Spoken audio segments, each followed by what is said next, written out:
हमारा नया ऑफिस बहुत ही ग्रैंड तरीके से स्टार्ट होगा। और मैम इतना जल्दी ये सब कुछ कैसे होगा? अरे संभाल के, इसमें बहुत ही कीमती सामान है। अगर कुछ भी टूटा तो तुम्हारे पेमेंट में से पैसे काट लूंगी। मैम आप बिल्कुल टेंशन मत लीजिए, सब कुछ संभाल लो।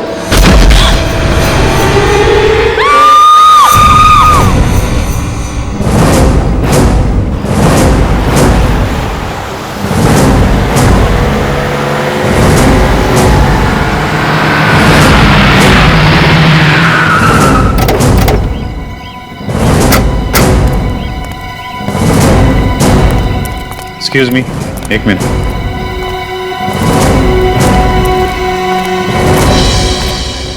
क्या पता चला? सर इसे किसी ने गोली मारी। जरा पलटो बॉडी को।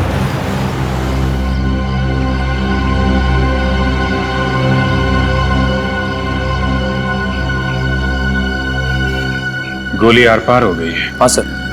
किसी ने देखा गोली चलाने वाले को? नहीं सर। अच्छा, गोली की आवाज? नहीं सर, किसी ने आवाज भी नहीं सुनी। गोली चलाने वाले को नहीं देखा, गोली चलने की आवाज नहीं आई, मतलब मारने वाला पूरी तैयारी के साथ आया था, साइलेंसर लगा के मारा है। सर आदमी ऊपर से गिरा है यहाँ पे। वहां ऊपर से? हाँ सर। किसी ने देखा ऊपर से गिरते हुए? हाँ सर, इन लोगों ने। क्या देखा आप लोगों ने यहाँ पे? सर मैं यहाँ खड़े होकर अपने असिस्टेंट से बात कर रही थी और अचानक से ये लाश ऊपर से मुंह के बल यहाँ गिरी।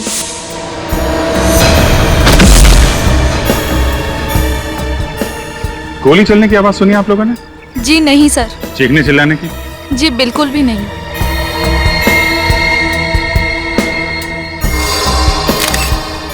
कौन है ये आदमी, आप लोग जानते हैं? नहीं सर। नहीं सर।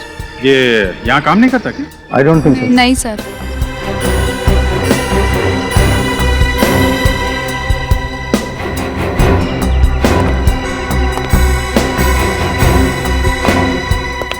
तुम सिक्योरिटी इंचार्ज हो ना यहाँ के? हाँ साहब, मैं ड्यूटी करता हूँ यहाँ। कौन है ये आदमी, कब आया यहाँ पे? पता नहीं साहब, वो पता नहीं? क्या कर रहे थे यहाँ पे? हाँ? इसकी एंट्री नहीं लिखी क्या? साहब रजिस्टर में एंट्री तो की होगी साहब, लेकिन चेहरा इतना पिचक गया है साहब, पहचानना मुश्किल है साहब। अच्छा, किसी को भागते हुए देखा यहाँ से? नहीं साहब। कोई आईडी वगैरह? सर आईडी वगैरह तो नहीं है। पैंट के अंदर वाली जेब में ये ड्रग्स का पैकेट है। ड्रग्स का पैकेट? सर ये देखिए।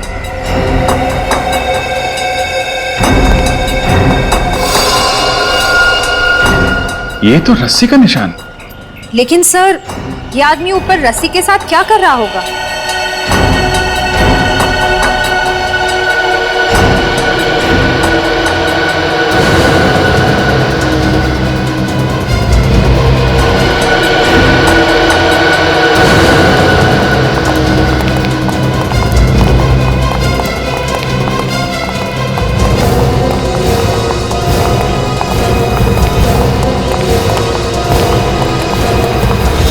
सर एक और लाश।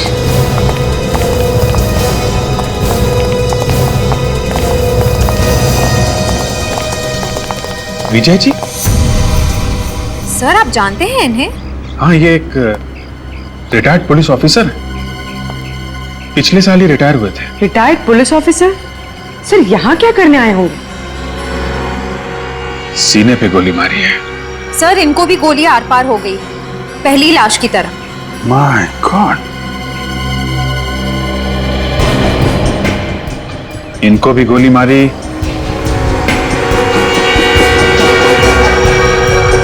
और नीचे जो लाश पड़ी है उसे भी। सर कहीं इन दोनों का आपस में कोई संबंध तो नहीं? संबंध है पूर्वी, संबंध है। ये देखो, इनके हाथ देख रहे हो? इनके हाथ पे भी वैसा ही रस्सी का निशान है जैसा नीचे वाली लाश पे।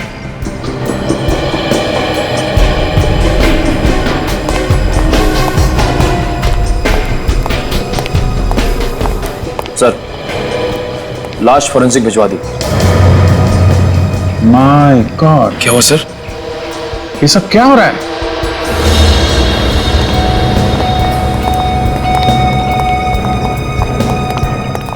तीन लाशें। सर इसे भी गोली मारी है।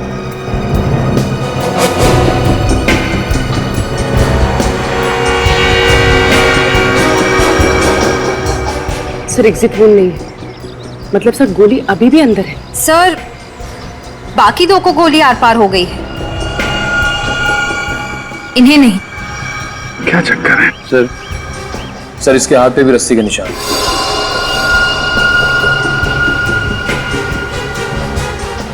एक बात नोट की तुम लोगों ने?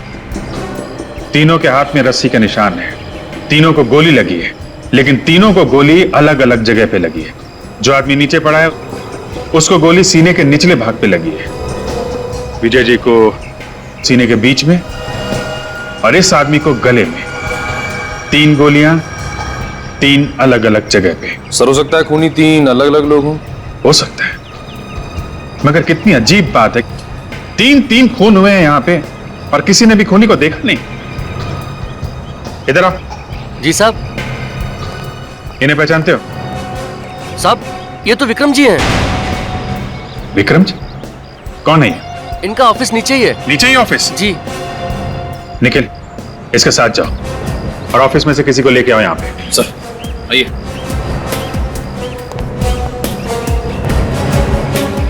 सर एक रिटायर्ड पुलिस ऑफिसर, दूसरा बिजनेसमैन और तीसरे की जेब से हमें ड्रग्स मिले।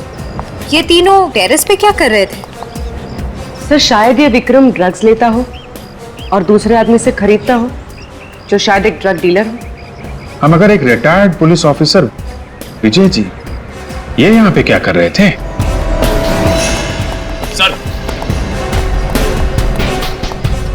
सर ये सुनील जी, विक्रम जी के मैनेजर। किसने मारा इन्हें? सर मुझे खुद भी झटका लगा जब मुझे सिक्योरिटी वाले ने बताया। आज ही ऑफिस आए थे? जी सर, इनफैक्ट विक्रम सर मेरे साथ ही मीटिंग में थे। जब ये आपके साथ मीटिंग में थे तो वो यहाँ कैसे पहुंचे? जी वो तकरीबन 1 बजे सिगरेट पीने के लिए ऊपर आए थे।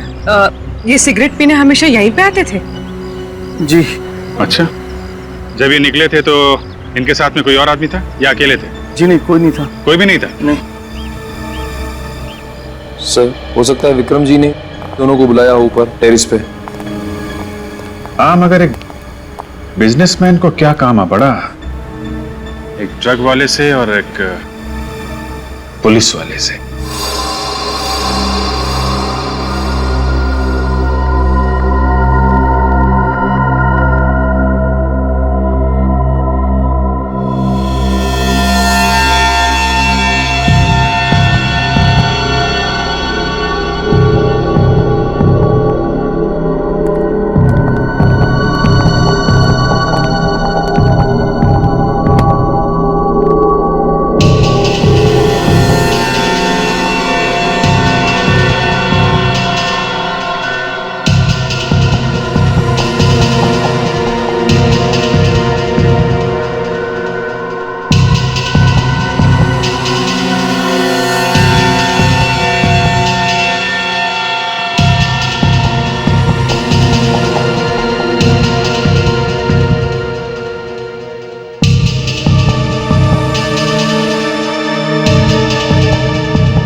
मुझे नहीं आना है। अरे क्या बचपना है फ्रेडी, चलो अंदर।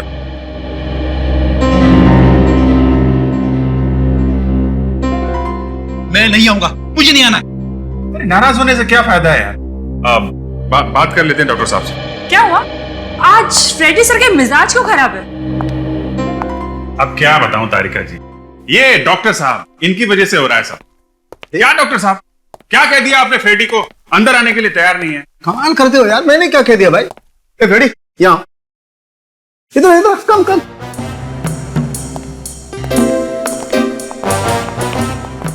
क्यों भाई, क्या बात है? मैंने क्या कहा तुमसे? हाँ, परसों तो आपने कहा था ना, फॉरेंसिक लैब में आना है तो दिमाग का ताला खोल के आना है, वरना आना ही नहीं है। हाँ यार, तो ठीक ही कहा।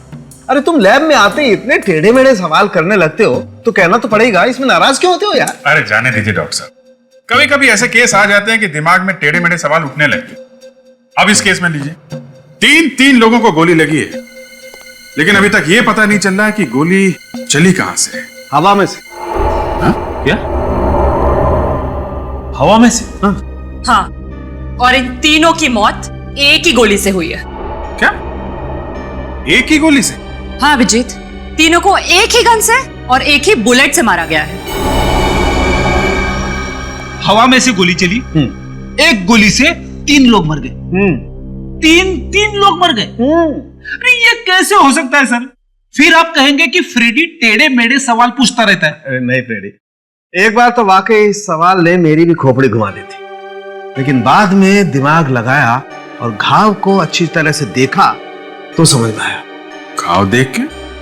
क्या क्या समझ में आया? हमें भी तो समझाइए। मैं बताता हूं। ये देखो, इसके घाव को देखो। इस आदमी को गोली यहां सीने पर लगी है। वो तो साफ दिखाई दे रहा है। अरे यार, पहले पूरी बात सुन लेनी चाहिए सचिन। हाँ, अगर ये दिखाई दे रहा है तो ये भी तो दिखाई दे रहा होगा कि इसे यहाँ सीने से काफी ऊपर गोली लगी। और ये देखो, इस आदमी को गोली गर्दन पर लगी। तो ये अभिजीत, ये तीनों लोग एक ही लाइन में खड़े हुए थे, आगे पीछे। और ये पहला वाला आदमी खूनी से करीब 1.5 से 2 फीट की दूरी पर था और खूनी ने गोली नीचे से चलाई, यूं। लो, फिर से बम फोड़ दिया। अरे डॉक्टर साहब, मेरा नहीं, फ्रेडी का तो ख्याल करो। साफ साफ बताओ, कहना क्या चाहते हो? मैं जो कहना चाहता हूं वो आप लोगों को दिखाता हूं। आइए फ्रेडी, आजा।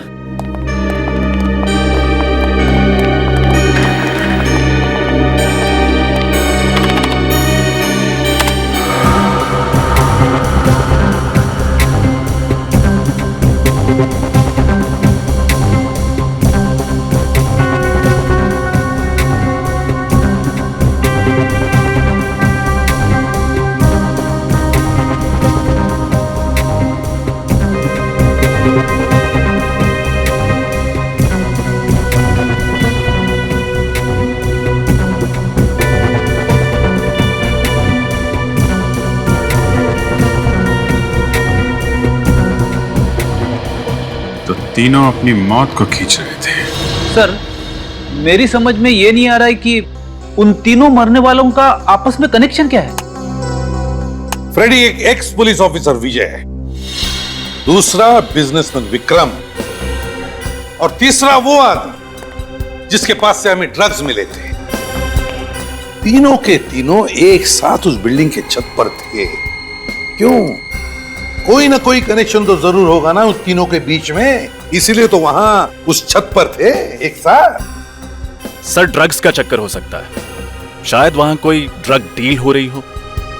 अगर ऐसा है तो फिर वो एक्स पुलिस ऑफिसर वहां पे कर क्या रहा था? हो सकता है वो एक्स पुलिस ऑफिसर उस ड्रग का गैंग मेंबर हो, या फिर ये भी हो सकता है कि वो किसी का पीछा कर रहा हो। लेकिन हमें पता लगाना चाहिए उस तीसरे आदमी का, वो तीसरा आदमी जिसके पास से वो ड्रग्स मिले थे, वो कौन है? मगर सर, उन तीनों को इतनी प्लानिंग करके मारा किसने होगा? मारा जिसने भी हो, पर वो वहां शायद सिर्फ एक को मारने आया होगा और बाकी के दोनों बस गेहूं में घुन की तरह पिस गए। हाँ रजत, हो भी सकता है और नहीं भी, लेकिन एक बात पक्की है कि उन तीनों के हाथों पर रस्सी के निशान थे। रस्सी के तीनों के तीनों करने क्या गए थे रस्सी के साथ बिल्डिंग के छत पर? चक्कर क्या है रस्सी का? एक बात और, विक्रम के मैनेजर ने हमने बताया था कि उसने कभी भी विक्रम के मुंह से विजय का नाम नहीं सुना था। मतलब विक्रम विजय को जानता नहीं था, है ना? जी सर। हो सकता है विजय विक्रम को जानता हो, तो पता लगाओ, देखो देखो क्या संबंध था विजय और विक्रम के बीच में, क्या संबंध था।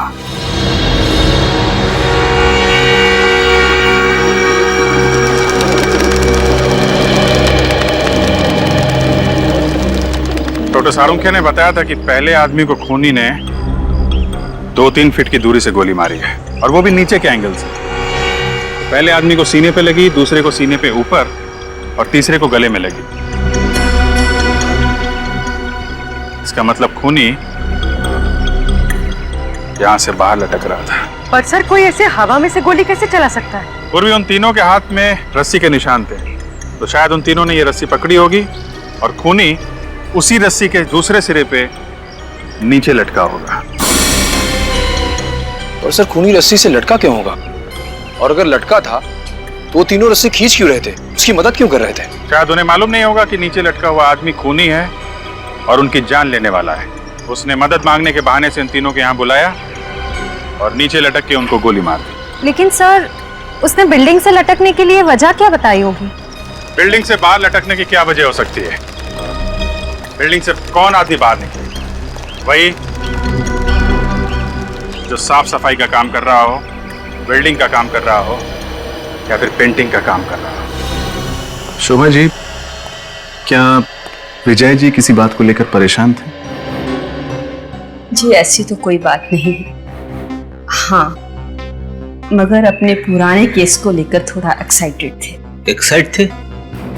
किस केस को लेकर? जी ये तो मुझे पता नहीं है, क्योंकि काम की बातें वो मेरे साथ डिस्कस नहीं करते थे। जी, विजय जी किसी विक्रम नाम के आदमी को जानते थे? ये नाम तो मैंने उनके मुंह से कभी नहीं सुना। कल घर से निकलने से पहले उन्होंने कुछ कहा था आपको, या फिर बताया हो कि वो कहाँ जा रहे हैं? जी बताया तो कुछ नहीं, लेकिन हाँ निकलने से पहले एक फोन आया था। फोन मोबाइल पे आया था या लैंडलाइन पे? जी वो लैंडलाइन पर। ये फोन कितने बजे आया होगा? यही 12 साढ़े 12 के करीब। फ्रेडी चेक करो, देखो 12 से 12:30 के बीच किस नंबर से फोन आया था।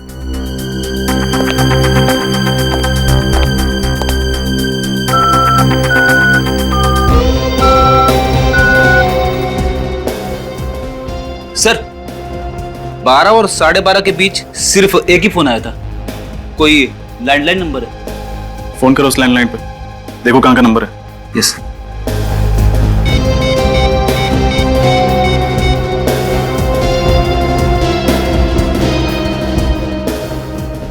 हेलो, हाँ अब कहाँ का नंबर है ये? क्या? Okay thanks.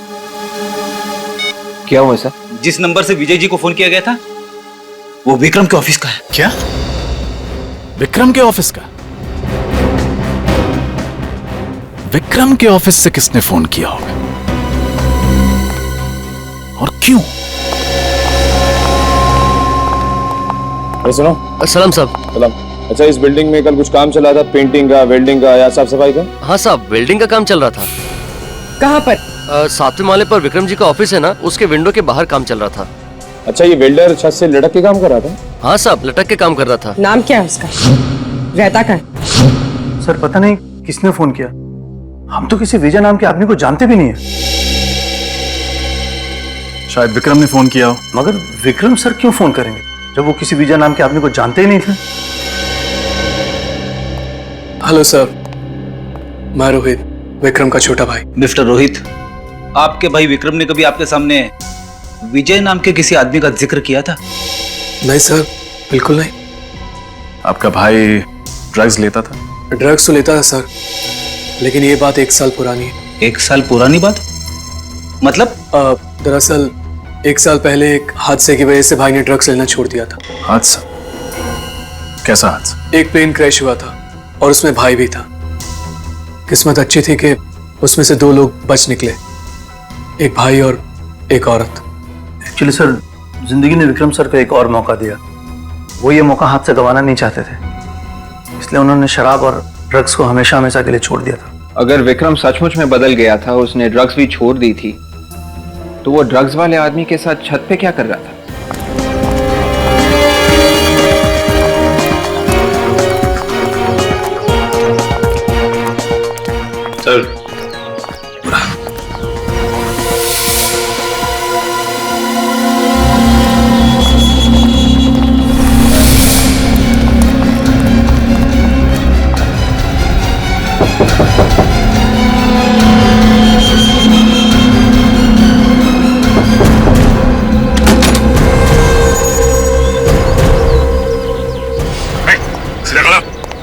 देखो अंदर गन मिलती है सर। कौन है आप लोग? हम लोग सीआईडी से। सीधा खड़ा रहे। लेकिन मैंने क्या है? अभी पता चल जाएगा। तिगड़ी स्क्वायर बिल्डिंग में तू वेल्डिंग का काम करने गया था ना? जी मैं ही गया था 7th फ्लोर पे, लेकिन मैंने क्या है? खून किया है तूने? खून? हाँ, 3 लोगों का खून किया है तूने। नहीं साहब, मेरा विश्वास कीजिए, मैंने कोई खून नहीं किया। देख, झूठ मत बोल, सच बता। अरे साहब, मैं क्यों झूठ बोलूंगा? मैं तो दोपहर 1 बजे खाना खाने गया था और जब लौट के वापस आया तो गार्ड ने कहा कि अंदर मत जाओ, खून हो गया है, काम मत करो, जाओ। फंसने के बाद हर अपराधी ऐसे ही कहता है। सच तो ये है कि तूने उन तीनों का खून किया और वहाँ से भाग गया। नहीं मैडम, मेरा विश्वास कीजिए, मैंने कोई खून नहीं किया है। फिर एंट्री बुक में बाहर जाने का टाइम क्यों नहीं लिखा? मैं जल्दी में निकल गया था और वैसे भी खाना खाने के बाद वापस काम पे ही आना था, इसीलिए मैंने साइन नहीं किए। अच्छा आप ये बताइए, कल विक्रम से मिलने कौन कौन आए थे? सर रोज की तरह कल भी 10-12 मीटिंग्स थी उनकी। कोई खास बात उन मीटिंग्स के बारे में? वैसे तो कोई खास बात नहीं थी, लेकिन बहुत दिनों बाद कल ध्रुव सर आए थे। ये ध्रुव कौन है? सर ध्रुव भाई का x business partner. X business partner? हाँ सर, दरअसल 1 साल पहले भाई से उसने पार्टनरशिप तोड़ दी थी। क्यों? सर ध्रुव पाई के लिए मोहताज हो गया था और उसे लगता था कि इसकी वजह विक्रम है, जिसने सारा पैसा अपने नाम कर लिया। सर उस वक्त ध्रुव सर ने विक्रम सर को जान से मारने की धमकी भी दी थी। कहाँ मिलेगा ये ध्रुव? सर घर के अंदर कोई गन नहीं मिली। साहब मेरा विश्वास कीजिए, मैंने कुछ भी नहीं किया है।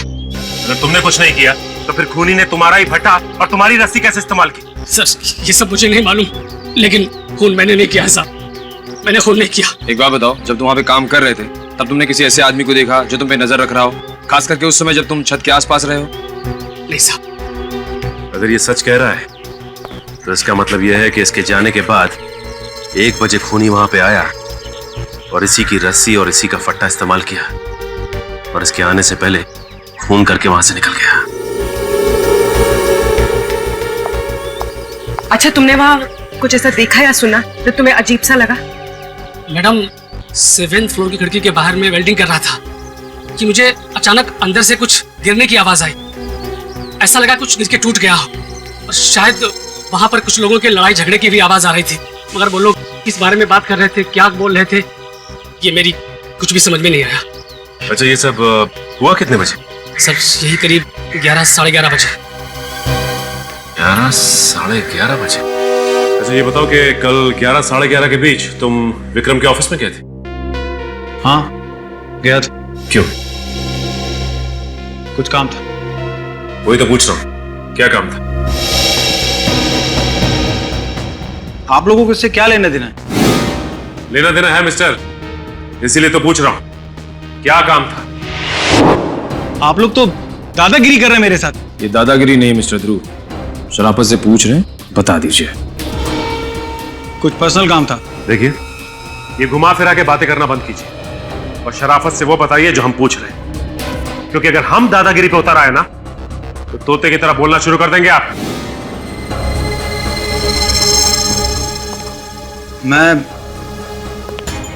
मैं विक्रम से कुछ काम की बातें करने गया था। बात करने गए थे या जान से मारने की धमकी देने गए थे? धमकी? मैं भला उसको धमकी क्यों दूंगा? तो फिर तुम दोनों के बीच में झगड़ा किस बात पे हुआ? सर वो झगड़ा नहीं था, एक मामूली सा आर्ग्यूमेंट था। अच्छा मामूली सा आर्ग्यूमेंट था? हा? ये तो काफी महान इंसान मालूम होता है। आपके लिए चीखना चिल्लाना, चीजों को तोड़ देना, ये सब एक छोटी सी आर्ग्यूमेंट। मैं सच कह रहा हूं, मेरा यकीन कीजिए, हमारी बहस जरूर हुई थी लेकिन उसके बाद सुलह भी हो गई थी। सुलह नहीं हुई थी, बल्कि उस मामूली कहा सुनी के बाद तुमने उसका खून कर दिया। देखिए मैडम, मैं मानता हूं कि मेरा विक्रम के साथ आर्गुमेंट हुआ था और मैंने गुस्से में वाद भी तोड़ा था, लेकिन इसका मतलब ये तो नहीं कि मैं उसका खून कर दूंगा। फिर किसने किया खून? मुझे नहीं मालूम सर, विक्रम मेरा दोस्त था, मैं भला उसका खून क्यों करूंगा? दोस्त? मगर विक्रम के साथ तुम्हारी पार्टनरशिप टूटे हुए 1-1.5 साल हो गए ना, और तुमने कसम भी खाई थी कि तुम उसे बर्बाद कर दोगे। वाह क्या दोस्ती है। लेकिन वो तो काफी पुरानी बात है और कभी गुस्से में कह दिया होगा। तो फिर तुम्हारी विक्रम के साथ कहां सुनी किस बात पे हो गई थी? सर मैं विक्रम के ऑफिस अपना कंपनसेशन लेने गया था, जो कि मुझे हर कीमत पर चाहिए था, मगर क्या?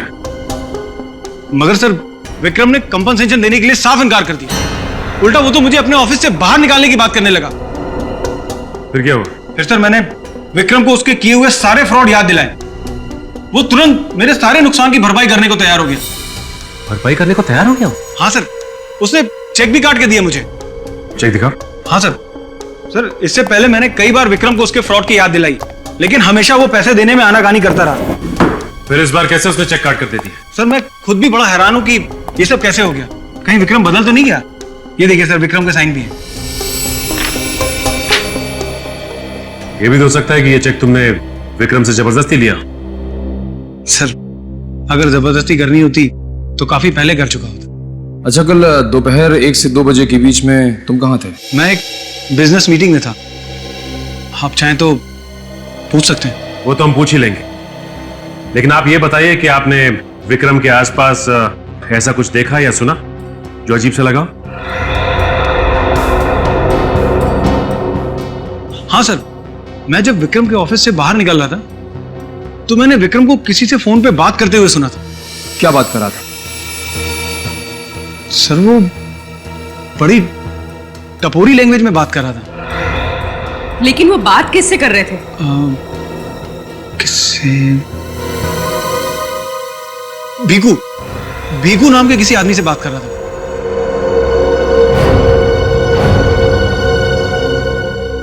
भीकू? सर मैंने ध्रुव का बयान क्रॉस चेक किया, वो सच कह रहा है। 1 और 2 बजे के बीच में वो अपने ऑफिस में एक बिजनेस मीटिंग ही अटेंड कर रहा था। मतलब विक्रम का जब खून हुआ तब ध्रुव अपने ऑफिस में बिजनेस मीटिंग अटेंड कर रहा था, तो फिर विक्रम का खून किया किसने? जबकि ध्रुव के अलावा विक्रम का कोई दुश्मन था ही नहीं। सर। आर्यन, क्या पता चला भीकू के बारे में? सर ये भीकू कुछ साल पहले तक अपने एरिया का मंझा हुआ गुंडा था, छोटे मोटे क्राइम्स करता था, लेकिन पिछले कुछ साल से वो ड्रग सप्लाई करने लगा था और सिर्फ अमीर लोगों को अपने ड्रग्स बेचता था। अच्छा, एक और ड्रग डीलर? सर जब मैंने भीकू की सारी डिटेल्स निकाली तो मुझे एक झटका लगा। कैसा झटका? सर भीकू के फिंगरप्रिंट्स उस तीसरी लाश से मैच करते हैं। वो लाश जिसके पॉकेट में हमें ड्रग्स मिले। भीकू के फिंगरप्रिंट्स उस तीसरी लाश के साथ मैच करते हैं, तो इसका मतलब है वो लाश भीकू की है। भीकू की? तो फिर ये भीकू कर क्या रहा था विजय और विक्रम के साथ उस बिल्डिंग के छत पर? ये नहीं हो सकता, मेरे पति की मौत नहीं हो सकती, वो नहीं मर सकते। ये देखिए, संभालिए अपने आप को, हिम्मत रखिए। ये लीजिए, पानी पीजिए।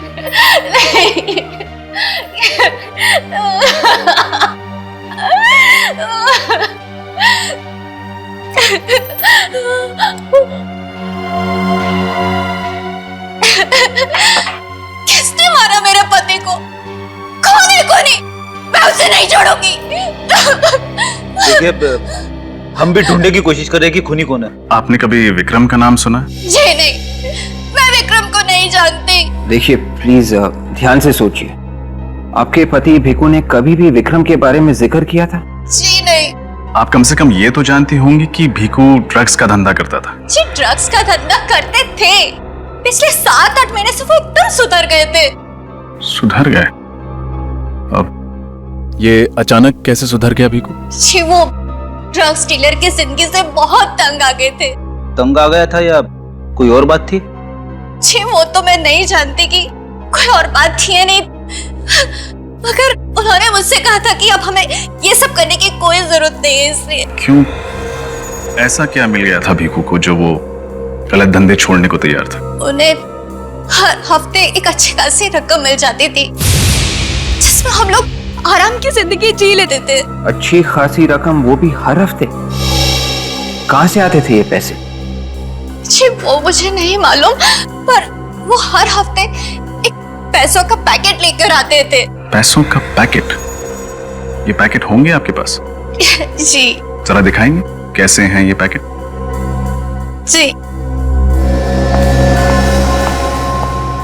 भीखू जैसे आदमी को अचानक इतने सारे पैसे मिलना, कहीं ऐसा तो नहीं कि उसने ड्रग्स का धंधा छोड़ के कोई और गलत काम शुरू कर दिया हो सकता है विवेक, चोर चोरी से जाए, हेरा फेरी से नहीं।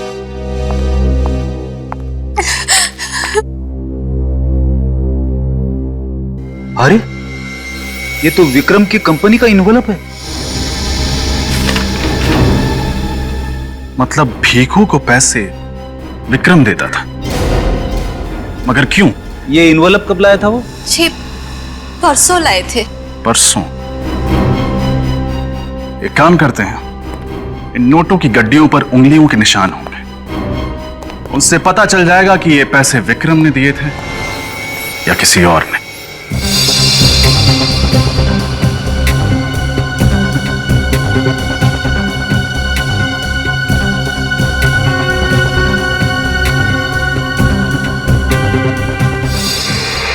ये क्या? नोटों के बंडलों के ऊपर रघु की उंगलियों के निशान? हाँ सर। मगर रघु की तो 1 साल पहले प्लेन क्रैश में मौत हो गई थी, तो फिर उसकी उंगलियों के निशान कहां से आए? वही तो फ्रेडी, वही तो। रघु की उंगलियों के निशान आए कैसे और कहां से? इसका एक ही मतलब हो सकता है कि उस प्लेन क्रैश में रघु की मौत हुई नहीं, रघु बच गया रघु। वरना एक दिन पहले लाए हुए नोटों के बंडलों पर उसकी उंगलियों के निशान आएंगे कहां से? रघु बच गया उस प्लेन क्रैश में, रघु बच गया। लेकिन उस प्लेन क्रैश में विक्रम भी तो था।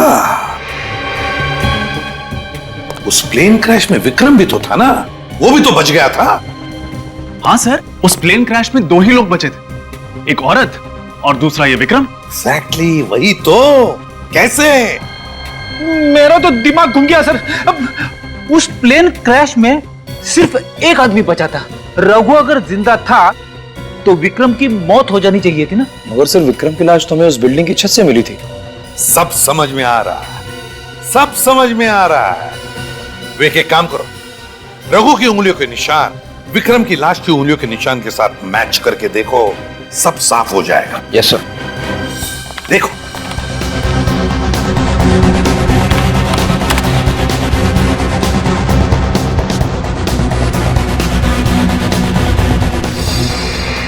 Sir perfect match.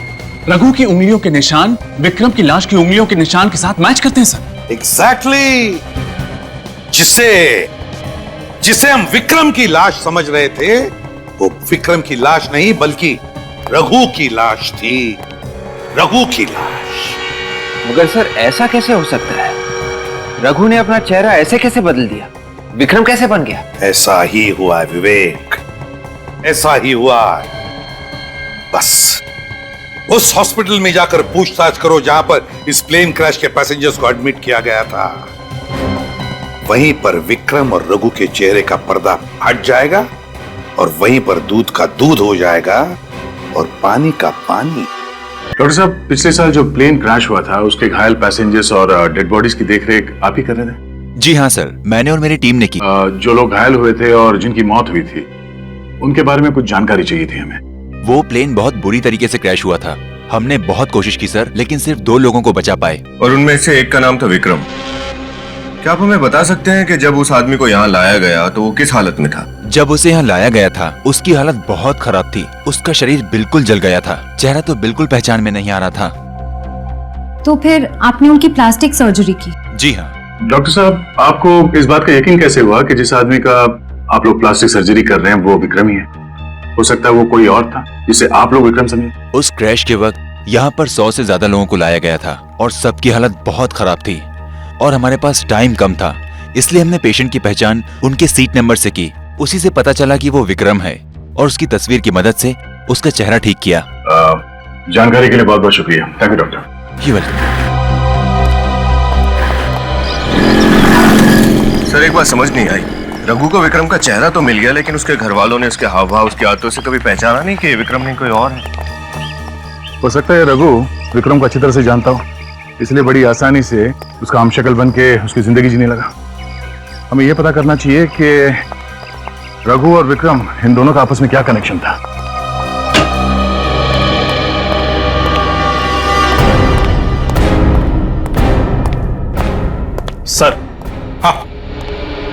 रघु और विक्रम एक दूसरे को जानते थे। क्या? Yes sir. रघु एक गैंगस्टर था और विक्रम के बिजनेस के लिए छोटे मोटे गैर कानूनी काम करता था। और सर रघु की फ्लाइट की टिकट भी विक्रम की कंपनी ने बुक की थी। अच्छा, देखा किस्मत ने कैसे एक गैंगस्टर को बिजनेसमैन बना दिया। और मौके का फायदा उठाते हुए रघु चुपचाप विक्रम की जिंदगी जीने लगा। सर रघु और भिखू भाई भाई थे, शायद इसलिए रघु ने भिखू को छत पे बुलाया होगा। मगर एक्स पुलिस ऑफिसर विजय को क्यों बुलाया होगा? सर मैंने विजय के कुलीग से पता किया कि एक जमाने में रघु विजय का इन्फॉर्मर हुआ करता था। रघु विजय का इन्फॉर्मर हुआ करता था? बस तो रघु ने विजय को बुला लिया होगा कुछ इन्फॉर्मेशन देने के लिए। सर और एक बात। वो क्या? अब तक हमें लग रहा था कि खूनी विक्रम को मारना चाहता था। सर ये भी तो हो सकता है कि खूनी को ऑलरेडी पता हो कि विक्रम नहीं रघु है और वो दरअसल रघु को मारना चाहता हो। मगर सर ऐसा कौन हो सकता है जो ये सब कर रहा है? सर रघु को परसों रात किसी ने अपने घर में जाते हुए देखा है। लेकिन सर रघु अपने घर क्यों जाएगा? वो अगर वहां जाता है तो उसका पर्दाफाश नहीं हो जाएगा? लोगों को ये नहीं पता चल जाएगा कि वो विक्रम नहीं रघु है? रजत, जरूर इस रघु के घर में कोई ऐसी चीज छुपी हुई है जिसे मिलते ही रघु का पर्दाफाश हो सकता है। लेकिन क्या हो सकती है वो चीज? ढूंढो उस चीज को, अच्छी तरह से तलाशी लो रघु के घर की, तलाशी लो।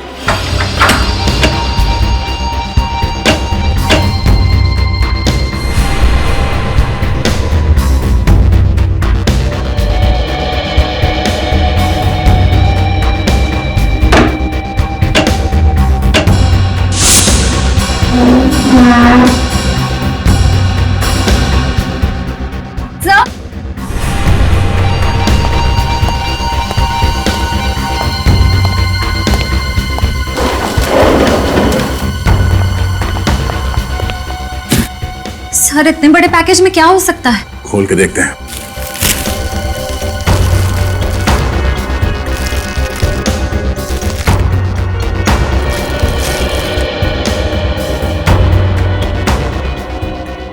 पेंटिंग्स,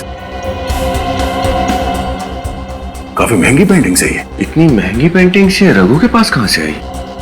रघु तो अभी विक्रम बन के घूम रहा है ना।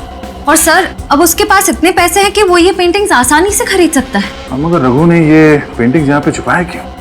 अगर ऐसा होता तो अपने घर पे सजा के रखता।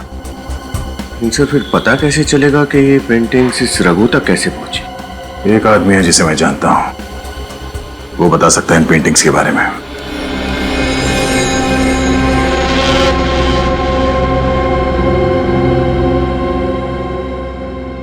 ये देखो, रॉक्को, एक बहुत ही महान इटालियन पेंटर जिसने ये पेंटिंग बनाई। अरे वाह सर, मुझे पता नहीं था आपकी पेंटिंग्स में इतनी दिलचस्पी है। हाँ, जब कभी टाइम मिल जाता है। वैसे ऐसा होता बहुत कम है, मेरे भी हॉबीज हैं। दया के पेंटिंग में इंटरेस्ट लेने का श्रेय थोड़ा बहुत मुझे भी जाता है। नमस्ते। नमस्ते। ये संजीव जी हैं, world art expert. Sanjeev ji, यही है वो पेंटिंग जिसके बारे में मैंने आपसे बात की। हाँ, ये तो बड़ी कीमती पेंटिंग्स है। इसको रशिया के पेंटर मैरोसामा ने बनाई थी। इनकी कीमत तो करोड़ों में है। इन पेंटिंग्स को लंदन के साउथ में ऑक्शन में बेचा गया था और मैं वहां था। आप बता सकते हैं कि ये पेंटिंग्स किसके नाम पे खरीदी गई थी? इनको खरीदने वाला और कोई नहीं, इंडिया के मशहूर आर्ट कलेक्टर यशवंत जी थे। सर ये यशवंत जी विक्रम के मामा हैं। यशवंत विक्रम के मामा है? और संजीव जी, आपने ये क्यों कहा कि यशवंत आर्ट कलेक्टर थे? क्योंकि थे, अब नहीं है। आज से 3 साल पहले आर्म रॉबरी में उनको मार दिया गया था और उनका सारा कलेक्शन लूट के ले गए थे। अगर उनका सारा आर्ट कलेक्शन लूट लिया गया तो फिर ये पेंटिंग्स रघु को कहां से मिली? सर, विक्रम के चाचा यशवंत के घर से जो पेंटिंग चोरी हुई थी, उनका मर्डर हुआ था उस केस की फाइल।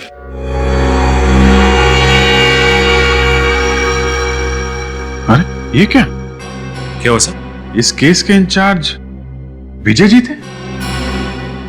सर विजय जी की बीवी शायद इसी केस के बारे में बात कर रही थी, जिसको लेकर विजय जी एक्साइटेड थे। इसमें लिखा है घर के अंदर कोई फोर्स्ड एंट्री नहीं थी। इसका मतलब ये काम किसी अंदर वाले आदमी का है, जिसे घर के बारे में पूरी जानकारी थी, इस पर यशवंत जी को पूरा भरोसा था, अच्छी तरीके से पहचानते थे उसे। मगर सर वो आदमी कौन था जिस पे विजय जी को शक था? मजेदार बात यह है कि उसका नाम विक्रम है। विक्रम पे शक था? हाँ, विक्रम पे शक था, मगर सबूत न मिलने की वजह से यह केस पेंडिंग पड़ा हुआ था। सर एक बात समझ में नहीं आ रही है कि ये रघु और विक्रम, इसने विजय जी को क्यों बुलवाया और वो ये पेंडिंग केस क्यों खुलवाना चाहता था, जबकि वो अच्छी तरह से जानता था कि अगर ये पेंडिंग केस खुल गया तो वो फंस जाएगा, क्योंकि दुनिया की नजरों में वो विक्रम है। इसका मतलब रघु को पता चल गया था कि असली खूनी कौन है, यशवंत जी का खून किसने किया और किसने वो पेंटिंग चुराई। वो चाहता था कि असली खूनी पकड़ा जाए, जिसकी वजह से विक्रम का नाम इस केस से साफ हो जाए, रघु बाकी की जिंदगी आराम से गुजार सके विक्रम बनके। सर यशवंत जी का खून किसने किया और वो पेंटिंग किसने चुराई? कोई ऐसा आदमी जिसे मालूम था कि विक्रम विक्रम नहीं रघु है। ओह डार्लिंग, अभी तक तुमने मुझे पहचाना ही नहीं। यू नो व्हाट, सांप का कांटा बच सकता है, बिच्छू का कांटा बच सकता है, लेकिन मेरा यू जस्ट डोंट वरी, तुम्हें घबराने की कोई जरूरत नहीं। और फिर तुम तो जान हो हमारी, सारे रास्ते साफ हो चुके हैं और अब जल्द ही तुम हमारी दुल्हन बनोगी और इस सारी जायदाद।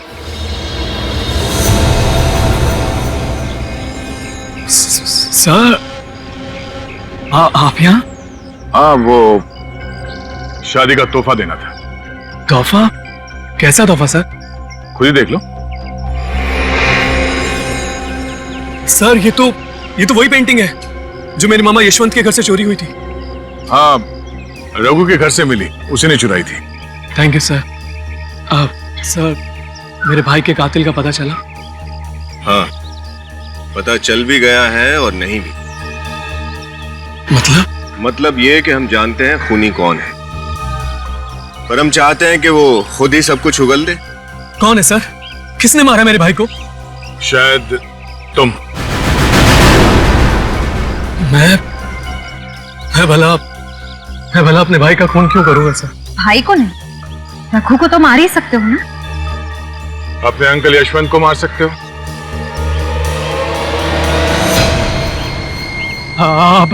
अब जब तुम्हें पता चली गया है तो कोई बात नहीं। पागलपन छोड़ो, गन नीचे करो। मैं खुद को गोली मार लूंगा। ठीक है, तुझे मरने का इतना ही शौक है तो मार ले अपने आप को गोली। हाँ, वैसे भी तुझे फांसी तो चढ़ना ही है, 4 खून किया तुमने। मार गोली अपने।